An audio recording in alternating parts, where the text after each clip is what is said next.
Well, hello everybody. It's Ronnie with Whip and Chain. I work with Maggie and Lauren to bring you crochet tutorials.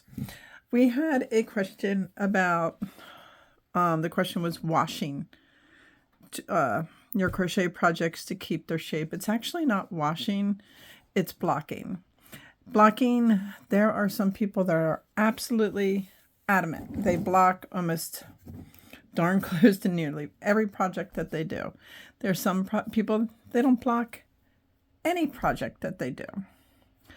I have learned, for me particularly, I like blocking when it comes to working with granny squares and certain projects where you have to join, because it helps define their shape and keep them crisp even after you block them.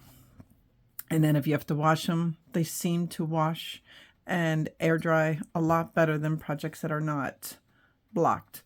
That's me. That's my personal choice. But yes, so we're going to go over some basics of blocking.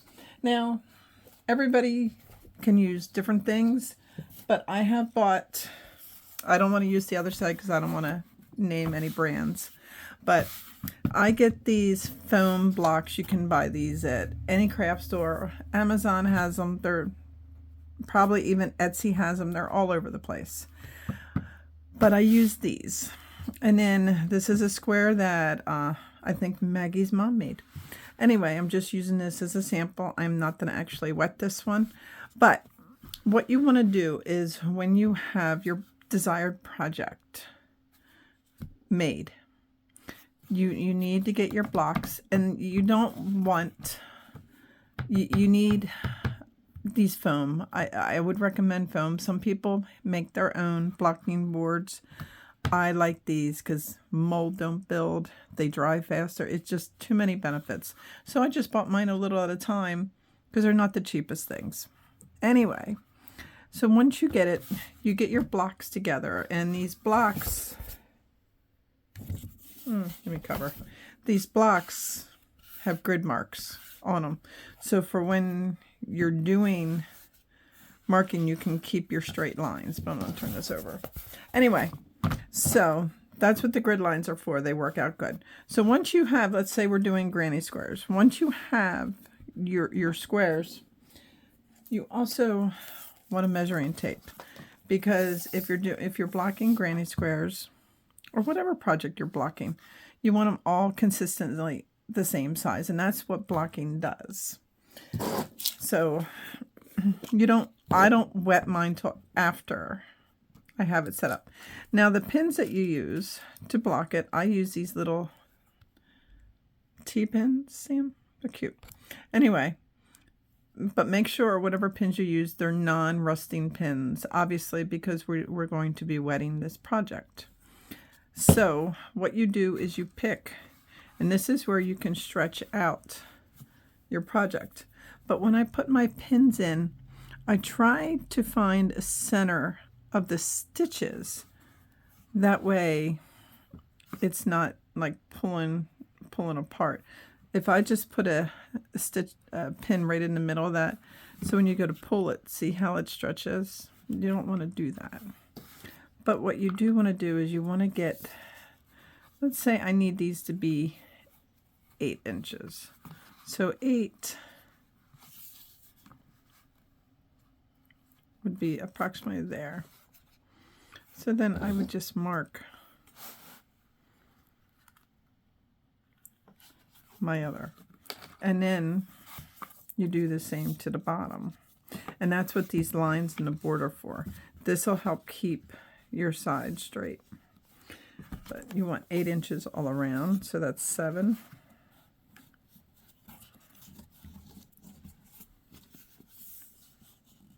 Eight is about here.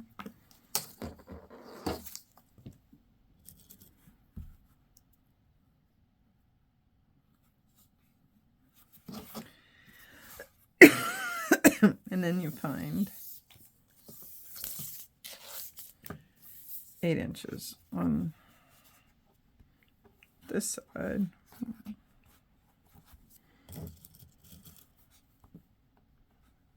Again, I'm putting it in the middle. Then what you want to do is you want to follow the grid lines and just pin. Notice when I'm pinning, that's the other thing. I'm pinning and I'm angling the pin in the opposite direction. That way it stays very good, the project that you're doing. And don't be afraid to use the pins. You don't need to be skimpy. And then you just go around following your grid lines to keep your line straight all the way around. Okay. So yes, there are people that truly, truly have never blocked a project ever. And their blankets or whatever projects they made, they stay fine. Some people love blocking, and I feel blocking really does make a difference on some projects. It really does. It helps hold their shape. And even after you rewash them and air dry them, I never put my crochet projects in a dryer. Do you notice that I am truly not afraid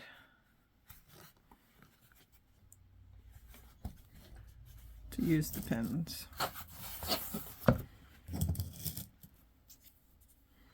This is by far no means straight because I'm not using the grid lines on the other side.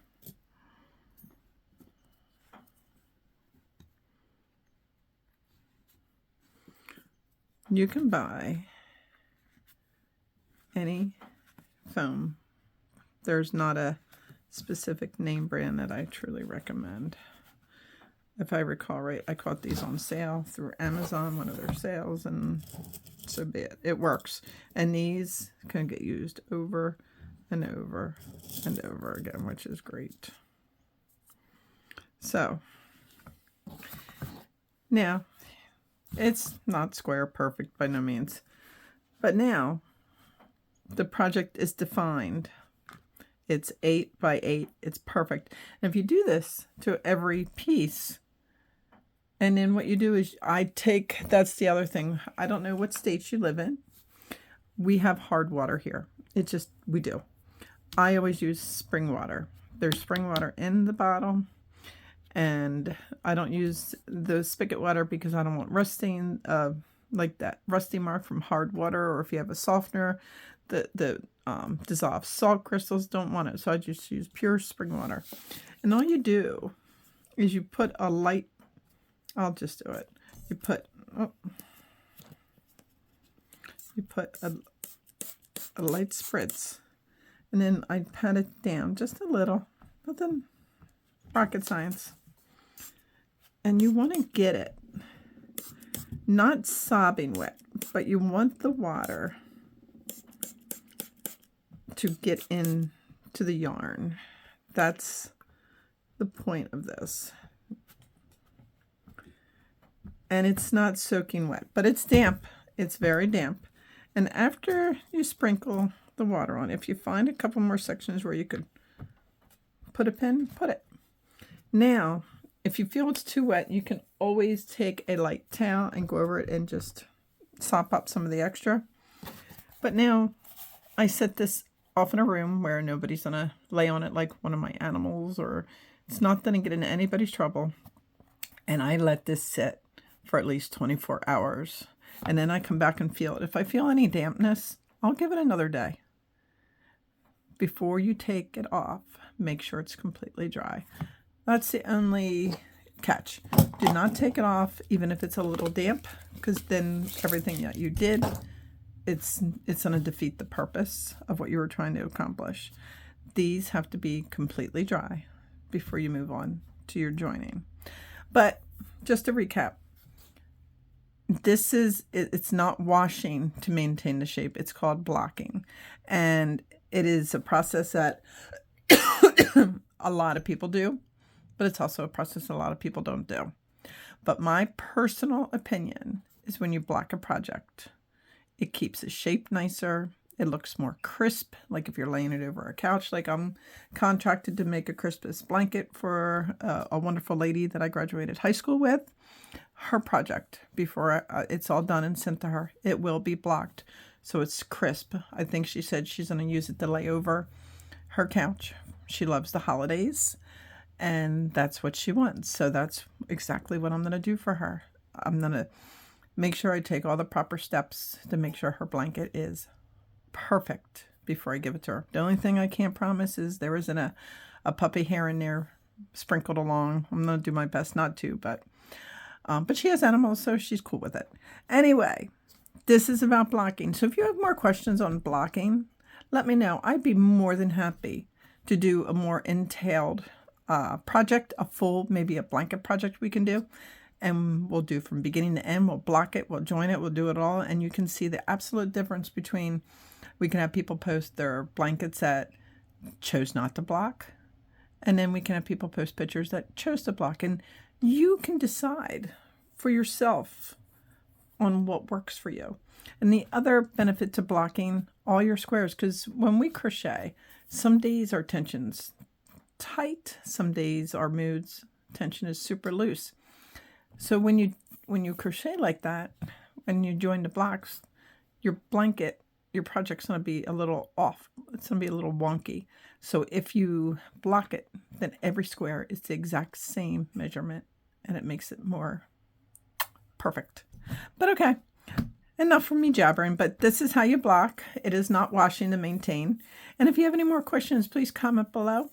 My name is Ronnie. I work with Maggie and Lauren to bring you crochet tutorials and information on helping you succeed in crocheting. If our tutorials are helpful to you and you do enjoy them, could you please hit that like and subscribe button at the bottom? We greatly appreciate it. And come join us on Facebook. We would love to see you there for WIP, for Work in Progress, and Jane. Until next time, happy crocheting, everybody.